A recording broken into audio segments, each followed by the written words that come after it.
How's it going, ladies and gentlemen? My name is Spencer, and welcome back to Advice, the show without a name. Why am I not happy? It's a topic I have had on the back burner for many months at this point. It's definitely a question I've really sought after for this entire show. There's something so simple about just trying to find happiness through a sea of dark that speaks so much to us, but why now am I covering this towards the end of the show and not earlier? You guys know me, I plan out my topics pretty well in advance, and this one just kind of always landed towards the end. It's really just because I think I found it when I started this show. I was not in the best place. I was not happy for a long time. At the end of my junior year and senior year here is really when it turned around, but it did not come easy. It did not come easy. That's when I had fun again, but I wasn't having fun. I wasn't being happy for a really long time there. There are so many times I slipped back down into irrelevance because that will always be where I am most comfortable. But where would I be now without that resilience to get back up and experiencing some of the best days of my life? And I think I figured out why. Looking back, I feel like I wanted everything so badly most days. I wanted to wake up on time, I wanted to ace the test, I wanted to make sure I didn't trip up the stairs, like I do pretty much constantly now. I wanted it all because I felt like I already had it all when I was happy. I'm in a healthier place now to realize that wasn't the case, or at least as not as overblown as I made it out to be. Nowadays, I don't want that much. I take things on the chin. I'm not as serious trying to make sure every little thing is in place.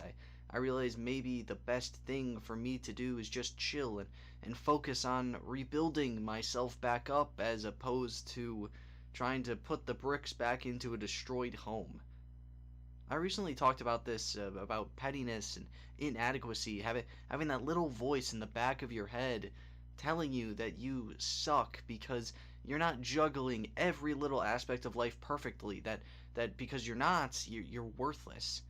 I've talked to people about this and they have the same voice, and in many ways I think that will always be there.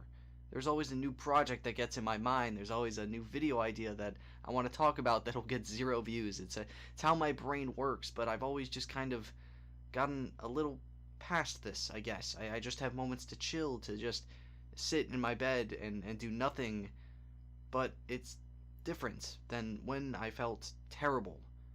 I feel happy now doing it. I don't know how that happens, but it worked for me.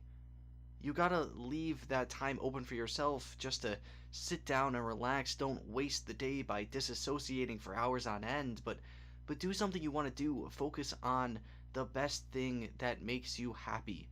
For me, it's this show. It's been the best outlet for my creativity. Maybe art is your thing, or reading, but for me, it will always be YouTube.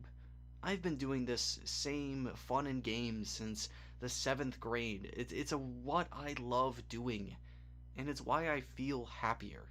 Happiness is so important in the moment. Wishing happiness later down the line isn't exactly... It's not just gonna work. You don't just become happy. It just happens randomly. You can't force it. Put your passions into something right now, because once you start doing that, you just kind of start to feel better. Like I just said, it's kind of a spur of the moment concept. You don't choose it, it chooses you type mentality. So get out there and really think about what makes you happy right now. For me, it is YouTube. What is it for you? Because once you figure that out, I promise you it's going to be better, and it will make you happier. So with that, that's what I'm going to call for today. Are you happy? Pretty simple question, but I would like your thoughts. If you feel like I missed anything, please put it below, and if you want your questions answered, please email me at koboldtexadvice@gmail.com for a nameless read. Thank you so much for watching, and I'll see you next time.